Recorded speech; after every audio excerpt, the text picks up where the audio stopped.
quick update lang po tayo kay Bagyong Christine ngayong araw ng Biyernes, ika-25 ng Oktubre taong kasalukuyan.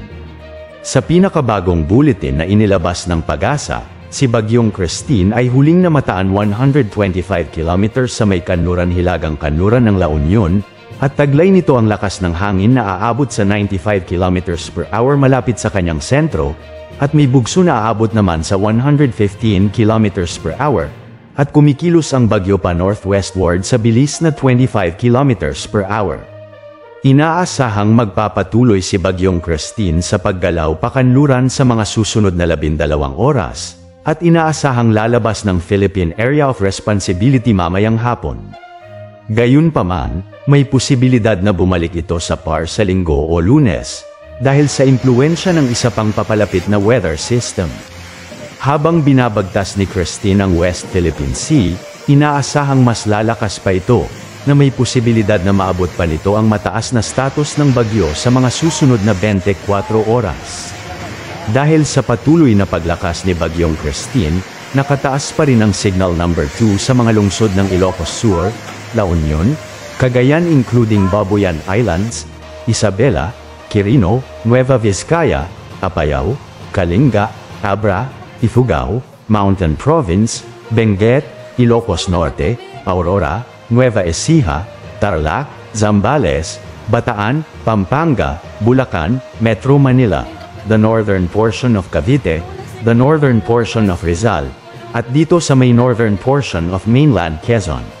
Nakataas naman ang wind signal number 1 sa mga lungsod ng Batanes, the rest of Rizal, the rest of Cavite, Batangas, Laguna, the rest of Quezon including Polillo Islands, Occidental Mindoro, Oriental Mindoro, Marinduque, Romblon, the northern portion of mainland Palawan, kasama na dito ang Calamian, Cuyo, at Kalayaan Islands.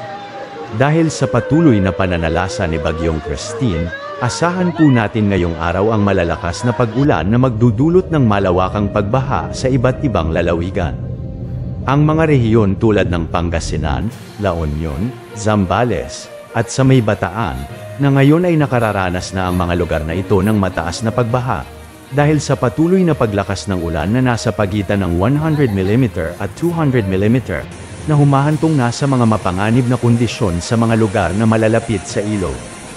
Bilang karagdagan, ang katamtaman hanggang sa malakas na pag-ulan sa pagitan ng 50 mm at 100 mm, ay inaasahan sa Metro Manila at mga kalapit na lugar sa Luzon.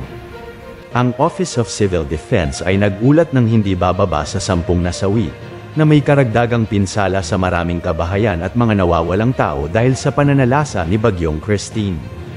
Maliban kay Bagyong Christine, ang Pilipinas ay naghahanda para sa epekto pa ng isang tropical depression sa labas ng PAR, na kapag tuluyan itong naging bagyo ay tatawagin itong si Bagyong Leon, isang tropikal na bagyo na inaasahang papasok sa Philippine Area of Responsibility sa mga susunod na araw.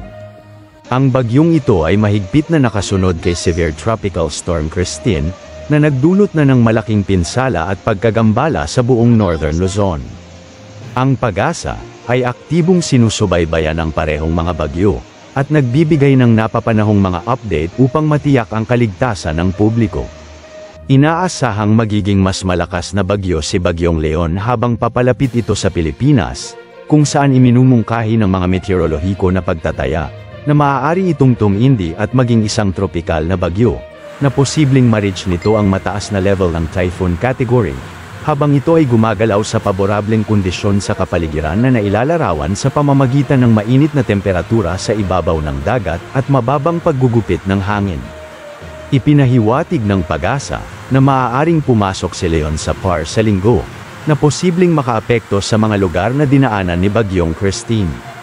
Kaninang umaga, si Bagyong Leon ay nasa humigit kumulang 400 kilometro sa silangang bahagi ng Kasiguran Aurora.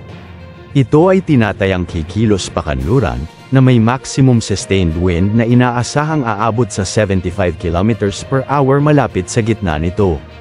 Ayon sa trajectory ng bagyo, na maaapektuhan din ito ang ilang rehiyon sa Luzon, partikular na ang mga lugar na nakataas ngayon sa signal number 2. Bilang conclusion, habang nagpapatuloy ang Severe Tropical Storm Christine, Nananatiling mapagbantay ang mga awtoridad sa pagsubaybay sa mga kaganapang ito, na ang mga residente sa mga apektadong lugar ay hinihimok na manatili sa loob ng bahay at makinig sa mga babala mula sa mga lokal na opisyal, dahil maaaring lumala ang kondisyon ng bagyo dahil sa patuloy na paglakas ng ulan at malakas na hangin.